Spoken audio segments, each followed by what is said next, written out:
Hello, Splinterlands players. It's time for us to talk again about one of the featured cards in the game. These videos are fun to make. I'm going to try to be a little quicker to see if I can get more views because sometimes my videos are a little too long, I feel like. So the theme this week is the Serpentine Spy. So let's take a quick look at the card and we'll talk about it and then we'll see it in battle. So the Serpentine Spy is a very, very cool card. Um, Anything with more damage than cost is amazing in low mana matches. So this guy's 3 mana.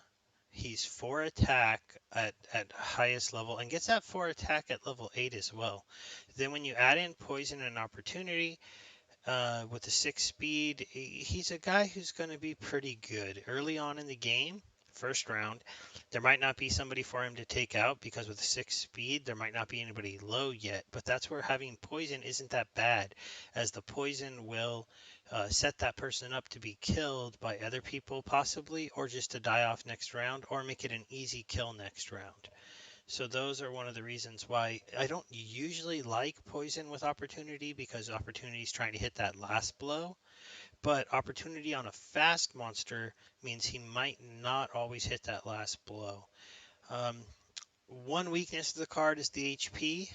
Now you can hide him, but thorns can be a problem. So anybody that plays a low HP thorns character, uh, it could be an issue. There are some cards in the game, some neutral ones, where you could give him armor. Um, Fire has some cards now with repair, so those are some ideas to maybe try to protect him. But in general, this guy's going to be your first turn hit somebody to weaken them. Second turn after that, headhunting for weak people. So I'm going to show you how I would typically use him, which is in an opportunity team lineup, or just as a nice add-in as a cheap card to round about a team. And I have 2 battles to show you really quickly. So let me go over to the battles. Got to scroll down. I competed in a tournament and got 8th place today, so that's kind of cool. And some deck. That's another thing that's pretty cool. So here's my first battle. You'll see in this one, it's kind of funny because I used Selena Sky with a fire, and I'm going to go ahead and show this because the card doesn't always have to be on the team. So this battle here, and I'm going to go full speed, but I'm going to pause it really quickly. It was a silent summoner, and I wanted to be able to access an opportunity lineup here of the Harpy, the Dragon, and the Serpent Spy, so that I would have 3 people going after the lowest HP monsters on the other team and try to knock them out. And then whenever it's melee can attack from anywhere, you're kind of expecting a lot of big guys to hit the front row. That's one of the reasons why I threw Lord A here and backed him up with the Beetle Queen for healing. I thought that would be a good move to take some damage, deal back some thorns, hopefully get some heals and last a little bit longer with the shield and thorns combo.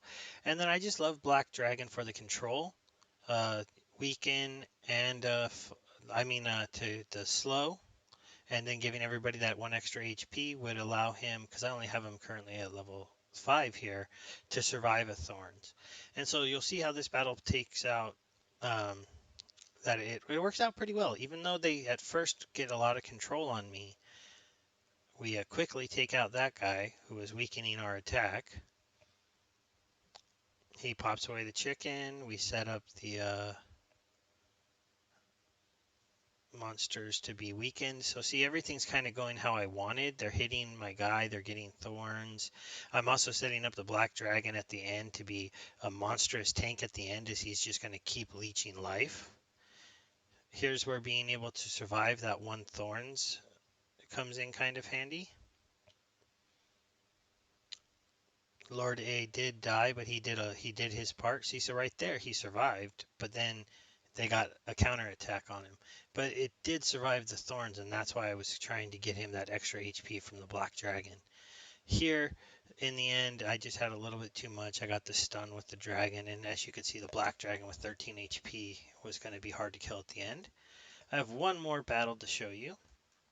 This one, I used him with, not this one I lost. I tried to use him here, but it didn't work out. It was a close fight. But I want to show you him on a fire team setup. So We're going to go queue up this battle really quick. I did say I like him in lower mana matches. In a lower mana match, Fire versus the Dragon Summoner is kind of nice because you know they're going to have played smaller cards.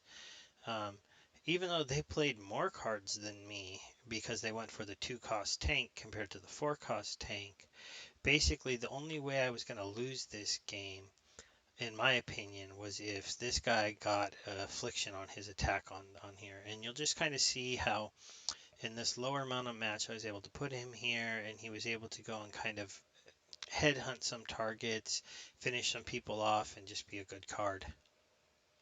If I had that extra poison and that extra HP and speed, it might even be better. I did also kind of forget his attack is really high because he's got, typically if you use him with Malric, he's going to have that extra attack. So you're talking about a 3-cost card that can have 5 base attack. I mean, that's pretty crazy. And the high speed means you're going to get misses like I did right there. And as you can see here, his team just did not even come close. I was able to pop that guy, make sure I'd have my healing, and it was just a pretty easy win. So the card is really good. I just wanted to add in a couple quick little things for anybody who's new to the game. Make sure that you're following them on Twitter.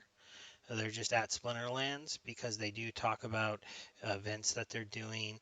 They hold, they tell you about this here. I kind of missed it, but they were talking tonight about games at Virtual Blockchain Week. And they also do contests. And if we go down here, let me see if I can find the one they did right here. They picked 3 winners and they gave them packs, but there was only like, I don't know, 10, 15 people that entered. 17 comments, but not all of them were entries because I know I made 2 comments. So right here, you know, you could have won a booster pack possibly. You would have been a 3 out of 15 chance probably. So those are pretty good odds. So make sure you're following them here on Twitter and engaging. Also, that does a lot for the game to see the game have a big Twitter following. I feel like if we could get this number up of 10, 15,000 people following, it would be pretty cool. And even if you're not playing the game, you can enter the contest, win a pack, open the card, sell it, sell the pack on the Steam exchange. There's a lot of different things like that going on. So other than that, I just wanted to say thanks to the team. It's always fun to show a couple of the battles featuring one of the cards and then do a post. They usually reward us pretty well for doing this, so make sure you're taking part. And everybody, I hope you have a good time. Stay safe. Goodbye.